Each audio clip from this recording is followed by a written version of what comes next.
In progress. 여러분 안녕하십니까? 반갑습니다.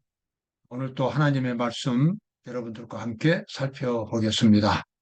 오늘은 성소에 나타난 구원의 길, 이런 제목으로 말씀을 보겠습니다. 여러분, 성소는 무엇입니까? 하나님께 제사 드리는 장소가 성소입니다. 그래서 과거 이스라엘 백성들은 늘 성소에서 하나님께 제사를 드렸습니다. 그러나 이스라엘 백성들이 성소를 짓기 전에 이미 노아 홍수 그 이전에도 성소가 있었습니다. 물론 건물로 된 성소는 없었지만 성소의 핵심이 되는 제사 제도는 언제나 있었습니다. 그리고 그 성소는 에덴 동산까지 거슬러 올라갑니다. 아담과 하와가 타락했을 때에 하나님께서 제일 먼저 말씀하신 것이 성소였습니다. 왜냐하면 그 성소에서 죄인이 하나님을 만나고 죄를 해결할 수 있기 때문이었습니다. 그래서 이 성소는 구원의 가장 핵심되는 진리입니다. 우리가 하나님의 구원을 연구할 때에 우리가 하나님의 구원을 설명하고 또 그것을 경험하기를 원할 때에 반드시 이 성소의 기초를 두고 연구를 해야 합니다. 왜냐하면 인간의 어떤 이론이나 신학자들의 이론이 반드시 맞을 수는 없기 때문에 그렇습니다. 성소는 하나님께서 우리 인간에게 보여주신 구원의 길입니다. 창세기 3장 21절에 보면 여호와 하나님이 아담과 그 아내를 위하여 가죽옷을 지어 입히시니라. 창세기 3장이죠. 아담과 하와가 타락하고 없이 불안해 있을 때에 하나님께서 그 부부를 찾아오셨습니다. 그리고 몇 가지 말씀을 하신 후에 그들에게 가죽옷을 지어서 입혀 주셨다라고 기록이 되어 있습니다. 그 전에는 그 사람들이 무화과 잎으로 치마를 해서 옷을 입고 있었어요. 죄를 짓고 나니까 정말 전에는 전혀 느껴보지 못했던 어떤 공포감이 찾아왔습니다. 자기들이 아주 자기들 다 정말 이해할 수도 없는 어떤 그들의 영혼 가장 깊은 곳에서 심각한 타락이, 심각한 변화가 있다는 것을 그들 스스로 느꼈습니다. 뭔가 두렵고 춥고 불안하고 이런 감정들이 들어왔어요. 바로 그것이 죄라고 하는 것입니다. 그래서 정말 이 무화과 잎을 치마를 해가지고 입고 서 있는 그 어설픈 부부에게 하나님께서는 가죽옷을 지어서 입히셨다라고 그렇게 되어 있습니다. 하나님께서 가죽옷을 지어 입혔다는 것은 그 자리에서 짐승이 죽었다는 것을 의미하고 그곳에서 하나님께 제사를 드리는 제사 제도가 시작이 되었다는 것을 암시하고 있습니다. 그만큼 이 성소 제도, 하나님께 드리는 제사는 역사가 아주 깊고 에덴 동산에서부터 시작이 된 것입니다. 그 후로 하나님의 성실한 백성들은 항상 그 성소가 가리키는 제사, 물론 그 제사는 이제 궁극적으로 그리스도의 십자가를 통해서 완성이 되었지만 그 십자가에 근거한 제사에 기초해서 죄인들은 언제 어디서나 하나님 앞에 나갈 수 있었고 하나님을 만날 수 있었고 하나님의 말씀을 들을 수 있었고 하나님의 능력을 힘입어서 죄를 극복할 수가 있었습니다. 오늘 우리도 성소, 즉 하나님의 보좌 앞에 나갈 수가 있고 하나님을 만날 수가 있습니다. 사도행전 564쪽에 나와 있는 말씀이죠. 우리가 인류를 위한 그분의 영광스러운 이상을, 여기서 그분은 하나님입니다. 우리가 인류를 위한 하나님의 영광스러운 꿈을, 이상을 명상해야 할 곳은 하나님과 함께 있는 산, 곧 은밀한 교통의 장소, 성소가 되겠습니다. 성소는 그래서 우리가 하나님을 만나는 장소가 됩니다. 우리가 하나님과 대화를 나눌 수 있는 장소. 그래서 우리가 진실한 마음으로 우리 집 골방에서나 안방에서 무릎을 꿇고 기도할 때에 그리고 그곳에서 하나님의 말씀을 연구하면서 하나님의 음성을 들을 때에 그리고 다른 사람들을 위해서 기도할 때에 바로 그것이 하나님, 그곳이 하나님과 함께 있는 산, 곧 은밀한 교통의 장소인 성소가 되는 것입니다. 성소를 그처럼 편리하고 웅장하고 영적으로 거룩한 장소로 만들어 준 것은 물론 예수 그리스도의 십자가였습니다. 여기서 예, 마지막 때에 하나님의 참된 백성들이 이렇게 성소 진리를 등한히 한다면 올바른 믿음을 가질 수 없다는 것을 우리가 이 인용구를 통해서 알 수가 있습니다. 그들은 그들의 크신 대제사장, 예수님이지요. 큰 대제사장의 위치와 사업에 대하여 스스로 알아야 한다. 그렇지 못하면 이 시대에 필요한 믿음을 활용하거나 하나님께서 바라시는 그 위치를 채우지 못한다. 왜냐하면 성소 마지막 때 우리 제7일 안식일 예수 재림교회는 그 기초가 되는 기본이 되는 교리가 성소와 안식일입니다. 이 성소와 안식일은 그 기능이 똑같습니다. 속죄의 기능인 것입니다. 하나님을 만나고 죄의 문제를 해결하는 것입니다. 죄의 지배에서 벗어나서 그리스도의 능력으로 지배를 받는 그러한 경험이 바로 속죄의 경험입니다. 마지막 때 성소의 진리를 깨닫지 못하면 그 사람은 이 시대에 필요한 믿음을 가질 수가 없다고 하는 것입니다. 그만큼 성소 진리는 그리고 성소에서 나타난 하나님의 구원의 진리는 우리에게 대단히 중요하고 핵심적인 믿음의 내용이 되겠습니다. 우리 모두가 다 하나님 보좌 앞, 즉 성소에 들어가서 하나님을 만나고 하나님과 대화를 나눌 수 있어야 됩니다. 그리고 마음으로 하나님을 알아야 됩니다. 그렇지 못하면 우리는 마지막 때에 성공적인 믿음을 가질 수가 없겠습니다. 하나님 앞에서 그 태도가 원형적인 대속죄일에 회개하며 죄를 고백하는 자들의 입장을 가진 자들만이 하나님의 보호를 받기에 합당한 자로 인정과 표를 받게 될 것이다. 이 인용구는 설명이 좀 필요하지요. 구약의 이스라엘 백성들이 성소에서 제사를 드릴 때에 크게 나누어서 시기적으로 두 가지가 있었습니다. 첫 번째는 매일매일 드리는 제사가 있었고, 그리고 1년에 한 번 드리는 대속죄일 제사가 있었습니다. 매일매일 드리는 제사는 백성들의 죄가 매일매일 드려짐으로써 그 희생을 당한 짐승의 피가 성소 안에 있는 하나님의 보좌 앞에 그 피가 날마다 뿌려졌습니다. 피가 뿌려졌다. 그러니까 마당에서 잡은 그 짐승의 피가 성막 안으로 들어가서 하나님 보좌 앞에 그 피가 뿌려진 것입니다.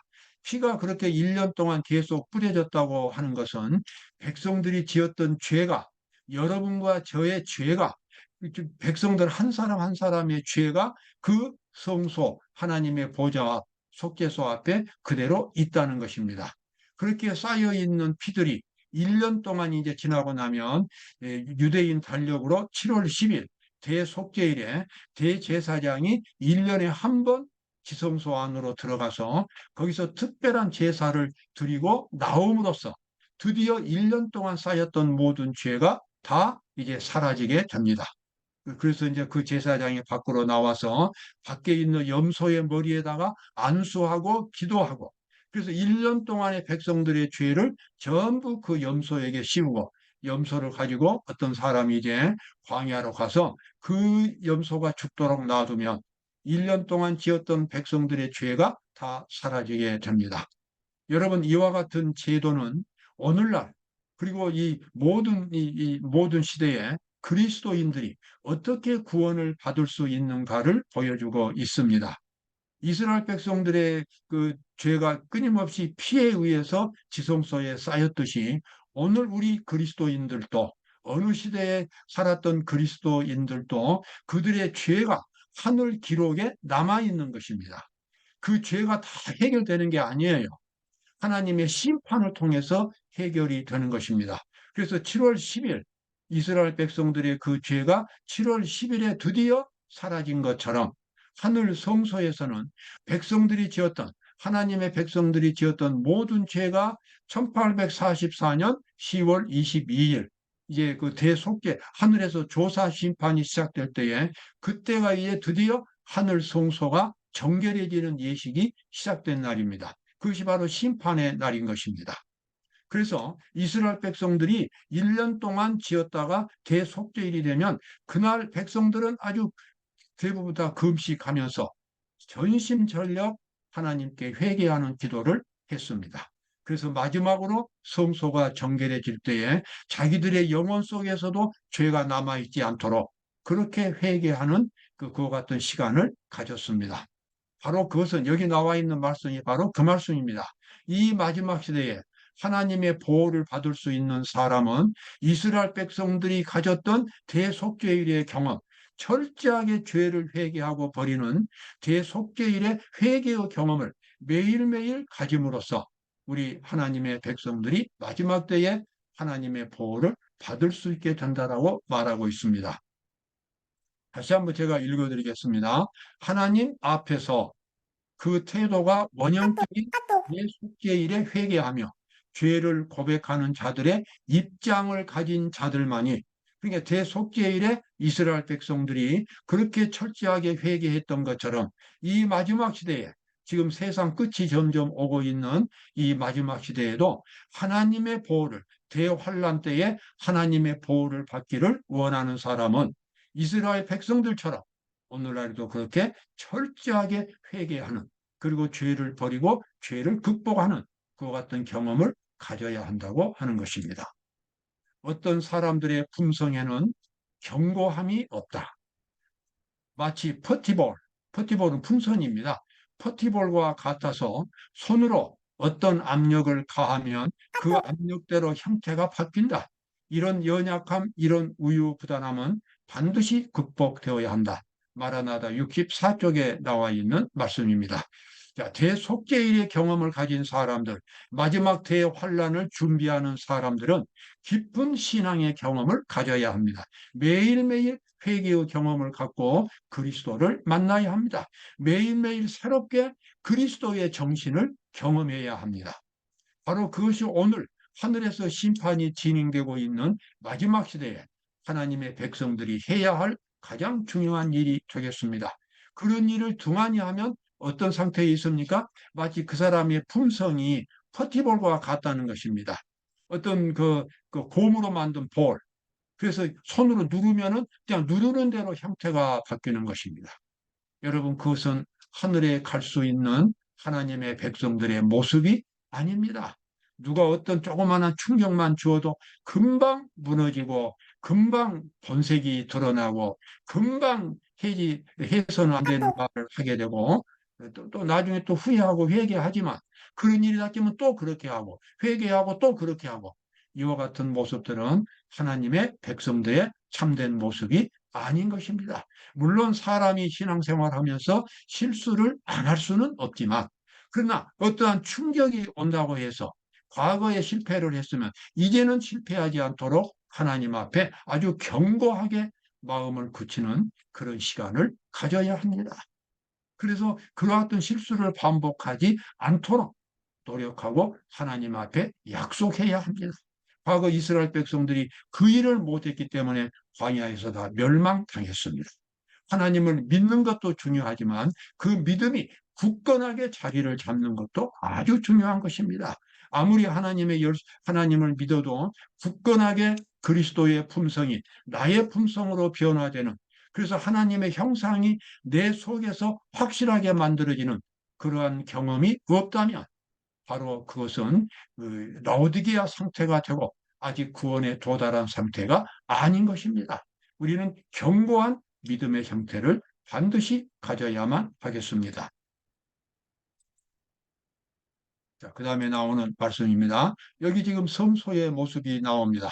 이것은 하늘에서 진행되고 있는 예수 그리스도의 중보 사업을 이 지상에서 백성들이 보고 경험할 수 있도록 하나님께서 만들어 주신 것입니다. 백성들은 이 연례적 봉사로 속죄에 관하여 중요한 진리를 배웠습니다. 과거 이스라엘 백성들입니다. 이스라엘 백성들은 해마다 있는 이 제사 제도, 매일 드리는 제사와 7월 10일 대속죄일의 제사, 이러한 것들을 통해서 구원에 대한 속죄에 대한 중요한 진리를 배운 것입니다. 1년 동안 드려지는 속죄제를 통해 죄인을 대신하여 대체물은 여기서 짐승들입니다. 대체물이 드려졌지만 그 희생 제물의 피가 죄를 완전히 속죄하지 못했습니다. 다만 죄가 성소로 옮겨지는 방편을 제공한 것뿐이었다. 이렇게 우리가 이 사실을 기억해야 합니다. 오늘날 수많은 그리스도인들이 루터나 칼빈, 소위 그 개신교 그 조상들의 그 믿음을 마치 신주단지처럼 모시고 그저 믿으면 그냥 구원받는 것처럼 믿으면 모든 그 죄 문제가 다 해결되고 구원받은 것처럼 그렇게 착각을 하고 있습니다. 여러분 그렇지 않습니다. 믿으면 구원받는다는 말은 구원받을 수 있을 만한 믿음을 가져야만 구원이 되는 것입니다. 그리고 어떠한 믿음을 가졌는지에 대해서는 하나님의 심판에서 심판을 받아야 되는 것입니다. 그 심판을 통과할 수 있는 믿음, 구원을 받을 수 있는 믿음은 그리스도의 의를 받아들여서 자신의 죄인된 본성이 극복되고 그리스도의 형상으로 변화될 수 있는 그러한 믿음이 구원을 주는 것입니다. 입으로 말하는 믿습니다. 그러니 구원입니다. 그것은 정말로 허망한 믿음에 불과한 것입니다. 조석으로 드리는 제사를 위하여 정해진 시간들. 그러니까 이 구약의 이스라엘 백성들은 아침에도 제사를 드렸고 저녁에도 제사를 드렸고 하루에 2번씩 제사를 드렸어요. 그런데 그 제사 드리는 시간은 그 백성들이 자기들이 지었던 죄를 회개하고 아직도 극복하지 못한 죄가 있으면 또 회개하고 그래서 정말 모든 죄를 극복하고 이기는 그러한 경험을 가진 시간들이었습니다. 그와 같은 경험은 7월 10일 대속죄일이 되면 그날 철저하게 갔지만 그날이 오기 전이라도 매일매일 그와 같은 경험을 반복해서 가져야만 했습니다. 그래서 조석으로 드리는 제사를 위하여 정해진 시간들은 거룩하게 여겨져서 그 시간은 유대 민족 전체를 통하여 예배를 위한 정한 시간으로 지켜지게 되었습니다. 그래서 아침 저녁으로 짐승을 잡아서 제사를 드리는 시간은 각자가 예배를 드리고는 그러한 시간으로 백성들이 지켰습니다. 여기 중요한 말씀이 나옵니다. 그리스도께서는 오염된 제물을 받지 않으신다. 영혼의 성전은 모든 오염으로부터 정결케 되어야 한다. 그런 다음에 곧바로 품성의 건설이 시작된다. 우리가 기억해야 할 중요한 인용구입니다. 그리스도께서는 오염된 제물을 받지 않으신다. 그 말은 죄가 많은 죄인을 받지 않으신다는 말씀이 아닙니다. 아무리 죄가 많아도 그리스도 앞에서는 다 용서받고 씻어질 수 있습니다. 그러나 중요한 포인트는 그 죄인이 어떤 죄도 숨겨놓은 죄가 없이 철저하게 회개해서 죄를 뒤로하고 예수님만을 바라보는 철저한 회개가 있어야만 된다는 것입니다. 구약시대 이스라엘 백성들이 짐승을 가져와서 제사를 드릴 때는 그 짐승은 전혀 어떤 흠이 없는 제물이어야 했습니다. 다리를 절거나 어디가 찢어졌거나 눈이 멀었거나 이와 같은 짐승은 하나님 앞에 드릴 수가 없었어요. 그것은 바로 그리스도의 십자가의 순수한 그와 같은 희생을 상징하면서 동시에 죄인의 마음을 상징했습니다. 하나님께 나와서 예배를 드리는 사람은 반드시 그가 알고 있는 모든 죄를 철저하게 다 회개하고 버려야만 합니다. 그리고 다시는 그 죄를 짓지 않겠다고 하나님 앞에 약속을 해야 합니다. 그렇게 함으로써 그의 영혼 속에서 놀라운 변화가 일어나게 됩니다. 바로 그것이 무엇입니까? 품성의 건설인 것입니다. 이 품성의 건설 그리스도의 형상이 하나님의 인이 됩니다. 마지막 때 우리가 살고 있는 지금은 하나님께서 인을 치는 시기입니다. 그래서 인을 받은 사람들, 하나님의 형상을 충만하게 반사하는 사람들, 그런 사람들만이 마지막 때, 환란의 때에 보호를 받을 수가 있겠습니다. 여러분 오늘도 이 귀한 하나님의 복음 안에서 하나님의 인을 받으시기를 바랍니다. 감사합니다.